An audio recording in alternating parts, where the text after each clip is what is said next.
I bought the cheapest Vivo phone, and by the end of this video, you're gonna find out whether it's any good and whether you should buy it or not. Starting with the design, and damn girl, this is gorgeous. In this blue gradient look, it is gonna be catching a lot of eyeballs, and it looks way more premium, way more fancy, way more high-end than, well, really any phone that you can find on the market.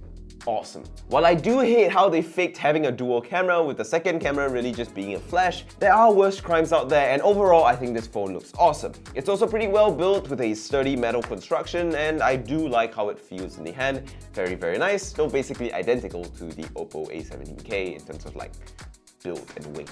On the bottom, there is USB-C, which is excellent because phones in 2022 should all be USB-C these days, because it's time to move on. And there's also a speaker and a 3.5mm headphone jack. On top, there is a dual SIM card slot with micro SD card support, of course. The screen is a 6.5-inch 720 by 1600 resolution display with a 82.1% screen-to-body ratio, and it's also IPS.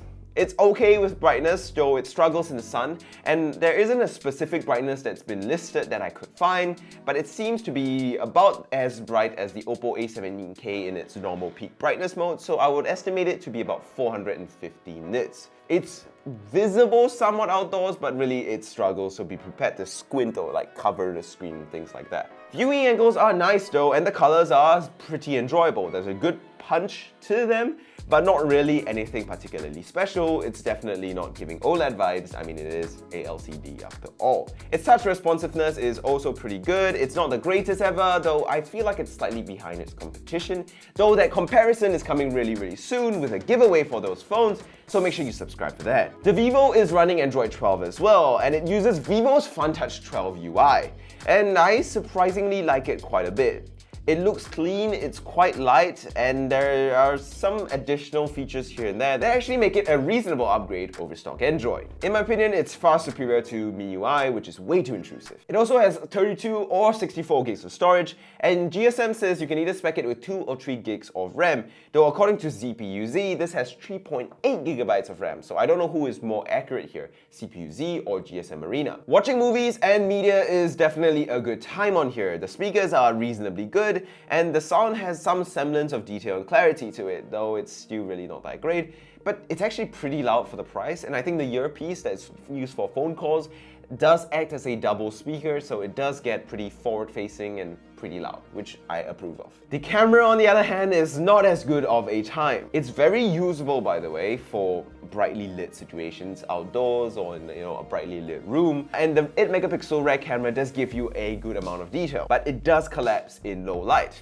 And its selfie camera is also really not that great. It does up to 1080p 30fps video, and there's only electronic stabilization, so the image really isn't all that good to care all that much.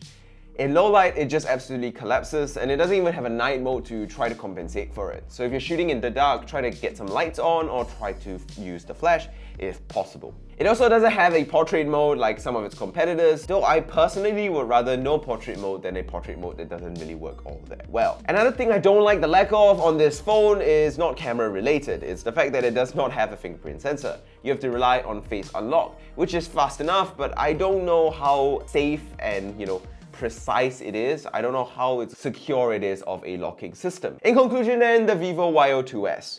Is this a good phone? Well, yeah, I think it's a good value, it's a good looking, and like every cheap phone that I've checked out so far, fundamentally unproblematic. The question is though, is this the best choice? Now, I have a good feeling that it's kind of one of the best choice if you're looking for like the cheapest phone possible. But I will be finding out the conclusive answer in a couple of days, so make sure you subscribe to that for the comparison between this, the Oppo A17K, and the same price Redmi 10A, all I bought and all of which I'm going to give away, so make sure you subscribe and stay tuned for that by hitting the notification bell. Also, if there's any other cheap phones that I should have checked out, tell me in the comments so maybe I can go and find a way to buy one and make a video about. And with that, thank you guys so much for watching. Make sure you like and subscribe. I'll see you guys in the next video, which is probably going to be tomorrow.